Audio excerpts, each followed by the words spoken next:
মুসলমান ইমানদারে ভাইরারে আমার, কথাগুলো ভালো করে বুঝবেন। কোন বান্দা যদি 5 ওয়াক্ত নামাজের মাধ্যমে যদি মালিকের সঙ্গে সুসম্পর্ক তৈরি করে, তাহলে আল্লাহ রাব্বুল আলামিন ওই বান্দাকে 5টা পুরস্কারে পুরস্কৃত করে। প্রিয় মুসলমান ভাইরারে আমার, আল্লাহ রাব্বুল আলামিন 5টা পুরস্কার ওই বান্দাকে দিয়ে থাকেন।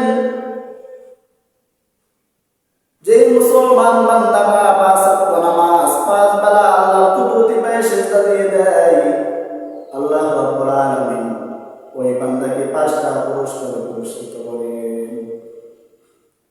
তাহলে নামাজি বান্দাকে আল্লাহ তাআলা 5টা পুরস্কার দিয়ে থাকেন। 5 পুরস্কারের প্রথম পুরস্কার হলো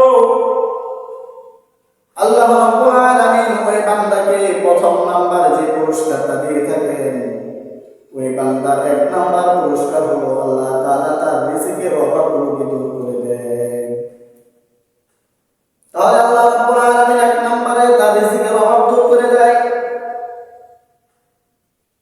মুসলমান ইমানদারি ভাইরা আমার, যে মানুষটা সকাল থেকে সন্ধ্যা পর্যন্ত মেহনত করে কেন শুধু রিজিকের জন্য, রিজিকের অভাব যেন না থাকে এই কারণে মানুষ সকাল থেকে সন্ধ্যা পর্যন্ত কামে লেগে যায়। আর আল্লাহ রাব্বুল আলামিন বলেন, কোন বান্দা যদি 5 বেলা শুধু আল্লাহর কুদরতি পায়ে সঠিকভাবে সিজদা দেয়, তাহলে আল্লাহ রাব্বুল আলামিন তাকে 1 নম্বর যে পুরস্কার দিবে, সেই পুরস্কারের নাম হলো আল্লাহ রাব্বুল আলামিন তার রিজিকের অভাবগুলোকে আল্লাহ দূর করে দিবে। আল্লাহ রাব্বুল আলামিন তার রিজিকের অভাব দূর করে দিবে। কোন বান্দা রিজিকের দায়িত্ব যদি আল্লাহ রাব্বুল আলামিন নিয়ে নেয়, তাহলে ওই বান্দার কোনো পেরেশান থাকে না, কোনো পেরেশান থাকে না। কারণ যার জিম্মাদার আল্লাহ রাব্বুল আলামিনের অধীনে হয়ে যায়, তার কোনো পেরেশানি নাই। ওয়ালা খাউফুন আলাইহিম ওয়ালা হুম ইয়াহজানুন। আল্লাহ যদি কারো অধীনে হয়ে যায়, কোন বান্দা যদি আল্লাহ রাব্বুল আলামিনের অধীনে হয়ে যায়, তাহলে ওই বান্দার কোনো পেরেশানি থাকে না, ওই বান্দার কোনো পেরেশানি থাকবে না। বরং ওই বান্দার রিজিকের দায়িত্ব আল্লাহ রাব্বুল আলামিন নিয়ে নিয়েছেন। প্রিয় মুসলমান ইমানদারি ভাইরা আমার, আল্লাহ রাব্বুল আলামিন বলেন, কোন বান্দা যদি 5 বেলা নামাজ তার সঠিকভাবে আদায় করে, তাহলে আল্লাহ তাআলা তাকে 5টা পুরস্কার দিবে। তাহলে 1 নম্বরে বললাম 5 পুরস্কারের প্রথম পুরস্কার হলো আল্লাহ রাব্বুল আলামিন তার রিজিকের অভাবগুলোকে দূর করে দিবেন। দ্বিতীয় নম্বর যে পুরস্কার আল্লাহ রাব্বুল আলামিন দিবেন নামাজি বান্দাকে, আল্লাহ রাব্বুল আলামিন বলেন, কোন বান্দা যদি 5 বেলার নামাজটা সঠিকভাবে আদায় করে নেয়, তাহলে আল্লাহ রাব্বুল আলামিন দ্বিতীয় যে পুরস্কারটা বান্দাকে দিবে, অর্থাৎ আল্লাহ রাব্বুল আলামিন বলেন, ওই বান্দা মৃত্যুবরণ করার পরে আমি ওই বান্দাকে বিনা হিসাবে জান্নাতে প্রবেশ করিয়ে দেব। মুসলমান ইমানদারি ভাইরা আমার, কথাগুলো ভালো করে বুঝবেন। তাহলে নামাজি বান্দাকে আল্লাহ তার দ্বিতীয় যে পুরস্কার দিবে, সেই পুরস্কারের নাম হলো বান্দা মৃত্যুবরণ করার সঙ্গে সঙ্গে, মৃত্যুবরণ করার পরে আল্লাহ রাব্বুল আলামিন বলেন, ওই বান্দাকে আল্লাহ তাআলা বিনা হিসাবে জান্নাতে প্রবেশ করিয়ে দিবেন।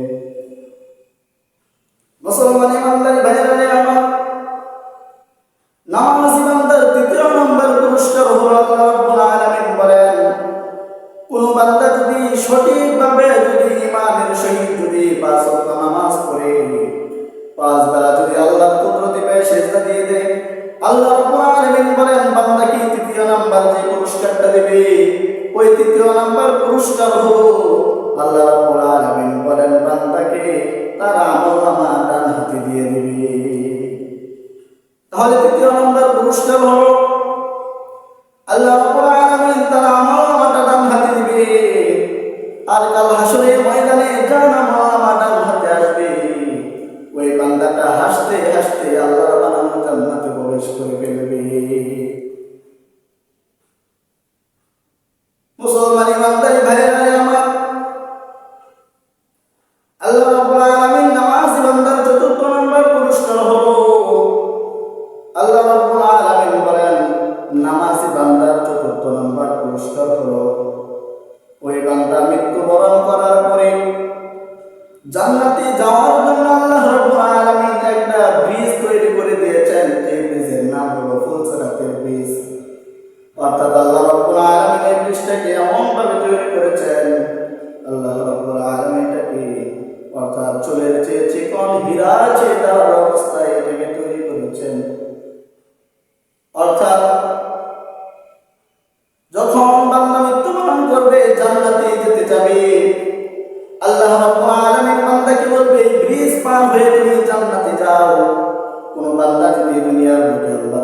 পায়ে সিজদা দেয়, আর যদি সিজদা দিয়ে 5 বেলা নামাজগুলো যদি সঠিকভাবে আদায় করে, তাহলে কাল হাসরের ময়দানে ওই বান্দাটা বিজলির আকারে ফোসরাতে 20 পা হয়ে জান্নাতে প্রবেশ করে ফেলবে।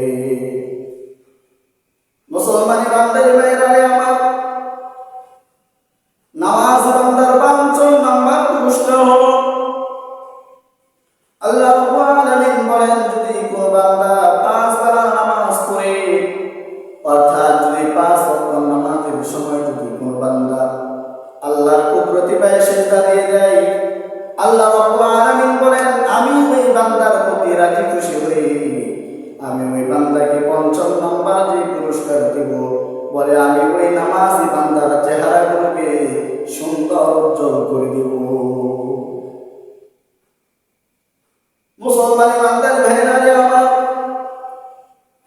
কথা ভালো করে বুঝবেন। আল্লাহ রাব্বুল আলামিন বলেছেন যে নামাজি বান্দাকে 5টা পুরস্কার দিবে। তাহলে আমরা জানতে পারলাম যে 5টা পুরস্কার আল্লাহ তাআলা নামাজি বান্দাকে দিবে, 5টা পুরস্কার আল্লাহ তাআলা আপনাকে আমাকে দিবে যদি আপনার আমি নামাজের প্রতি যত্নবান হয়ে যাই, এবং যদি আপনার আমি প্রতিবেলা নামাজের সময় হলে আপনার যদি আল্লাহর কুদরতি পায়ে সিজদা দিতে পারি,